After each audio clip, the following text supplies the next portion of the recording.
అందరికీ స్వాగతం. వంటగది నుండి అంతరిక్షం దాకా మన చుట్టూ ఉన్న ప్రపంచాన్ని కొలవడానికి, పోల్చడానికి, ఇంకా బాగా అర్థం చేసుకోవడానికి ఒక రహస్య గణిత భాష ఉంది. దాని గురించే ఈరోజు మనం తెలుసుకోబోతున్నాం. ఇది మనందరిలో దాగి ఉన్న ఒక సూపర్ పవర్ లాంటిది. దాన్ని ఎలా బయటకు తీసుకురావాలో చూద్దాం రండి. ఒక వంటకం, ఒక ప్రపంచపటం, ఆఖరికి మన టీవీ స్క్రీన్, వీటన్నిటికీ కామన్గా ఏముంటుంది? వినడానికి కొంచెం వింతగా ఉంది కదూ? అసలు వీటన్నిటికీ మధ్య సంబంధమేంటబ్బా? సమాధానం మన రోజువారీ జీవితంలోనే దాగి ఉంది. అవును, దానికి సమాధానమే నిష్పత్తులు. మనం వండే వంటల దగ్గర నుండి వాడే టెక్నాలజీ వరకు మన చుట్టూ ఉన్న పోలికల వెనుక ఉన్న సీక్రెట్ లాంగ్వేజ్ ఇదే. అవి ప్రతిచోటా ఉంటాయి, మనం గమనించినా గమనించకపోయినా.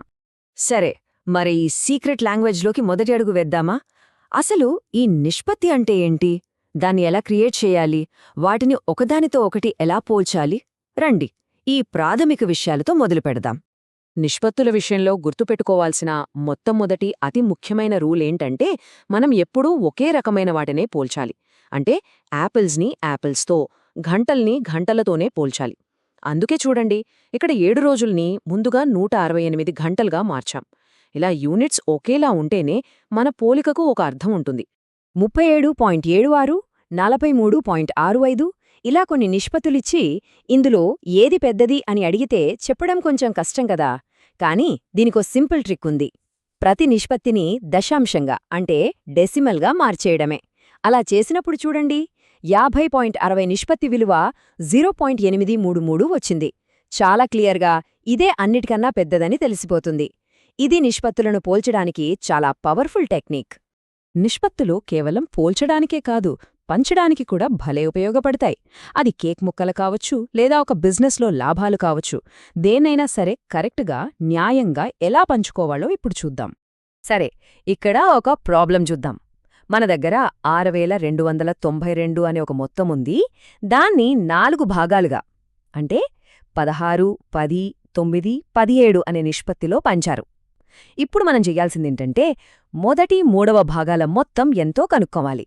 ఇలాంటి సమస్య వచ్చినప్పుడు మన ఫస్ట్ స్టెప్ ఏంటంటే అసలు ఆ మొత్తాన్ని ఎన్ని సమాన భాగాలుగా విభజించాలో తెలుసుకోవాలి. చాలా సింపుల్. ఆ నిష్పత్తిలో ఉన్న నంబర్లన్నింటినీ కలిపేయడమే. అంటే 16 + 10 + 9 + 17 మొత్తం 52 భాగాలు.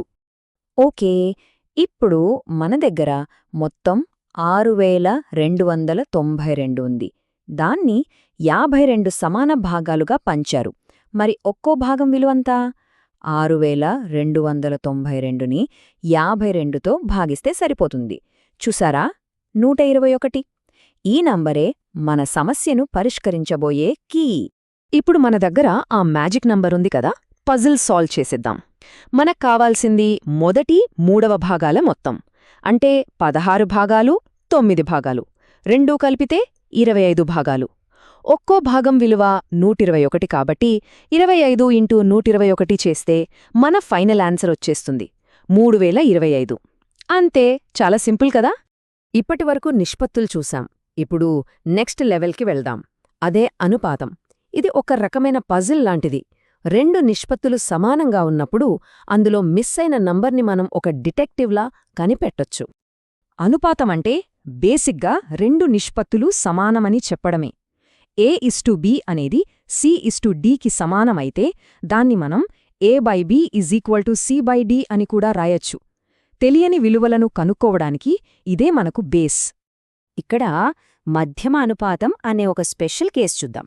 అంటే అనుపాతంలో మధ్యలో ఉన్న 2 నంబర్లు ఒకటే అనమాట. ఈ లెక్కలో చూస్తే x:276, అలాగే 276:368. ఇక్కడ 276 అనేది మధ్యమనుపాతం. దీన్ని బట్టి మనమిప్పుడు x విలువను ఈజీగా కనుక్కోవచ్చు. అనుపాతాల్లో మళ్ళీ 2 రకాలుంటాయి. ఒకటి డైరెక్ట్ ప్రపోర్షన్, అంటే ఒకటి పెరిగితే రెండోది కూడా పెరుగుతుంది.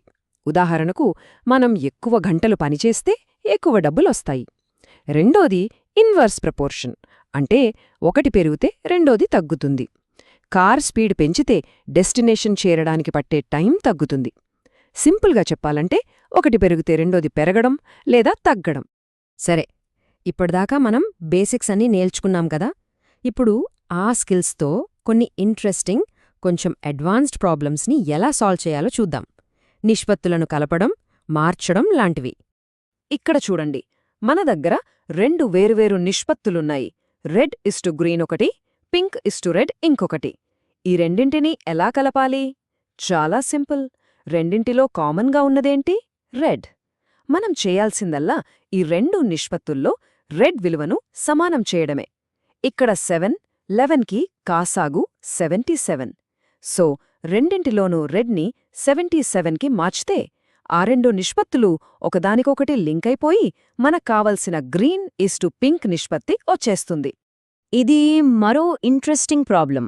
ముగ్గురి జీతాల నిష్పత్తి ఇచ్చి వాళ్ల జీతాలు వేర్వేరు పర్సెంటేజ్లలో పెరిగాయి అంటున్నారు. కొత్త నిష్పత్తి ఏంటి? ఈ టేబుల్ చూస్తే చాలా క్లియర్గా అర్థమవుతుంది. ఏ పాత నిష్పత్తి భాగం 3, దానికి 10% పెరిగింది, కాబట్టి కొత్త భాగం 3.3 అవుతుంది. అలాగే బి, సిలకు కూడా లెక్కించి వచ్చిన కొత్త భాగాలతో నిష్పత్తి రాస్తే సరిపోతుంది. సరే, ఇప్పటిదాకా మనం నేర్చుకున్న ఈ టెక్నిక్స్ అన్నీ కలిపి ఒక పవర్ఫుల్ మ్యాథ్ టూల్ కిట్ని తయారు చేసుకున్నాం. మరి ఆ టూల్స్ ఏంటో ఒకసారి క్విక్గా చూద్దామా? ఇదిగోండి మన టూల్ కిట్. ఈ 5 పాయింట్లు గుర్తుపెట్టుకుంటే చాలు. యూనిట్స్ ఒకేలా ఉండేలా చూసుకోవడం, నిష్పత్తి భాగాలను కలపడం, ఒక భాగం విలువ కనుక్కోవడం, నిష్పత్తులను కలపడానికి కామన్ టర్మ్ని ఈక్వల్ చేయడం, ఇంకా పోల్చడానికి డెసిమల్స్గా మార్చడం. ఈ టూల్స్ ఉంటే ఎలాంటి నిష్పత్తి సమస్యనైనా మనం ఈజీగా సాల్వ్ చేయొచ్చు. ఇప్పుడు మనకు ఈ పద్ధతులన్నీ అర్థమయ్యాయి కదా. గణితమంటే కేవలం లెక్కలు చెయ్యడం కాదు, మన చుట్టూ ఉన్న ప్రపంచాన్ని చూసే ఒక కొత్త కోణం. మనం వంట చేస్తున్నా, మ్యాప్ చూస్తున్నా, వాటిలో దాగి ఉన్న ఈ నిష్పత్తుల్ని గమనించడానికి ట్రై చేయండి. మనకు కనిపించని ఈ సంబంధాలే కదా ప్రపంచాన్ని ఇంత అందంగా ఒక క్రమపద్ధతిలో నడిపిస్తున్నది. ఆలోచించండి.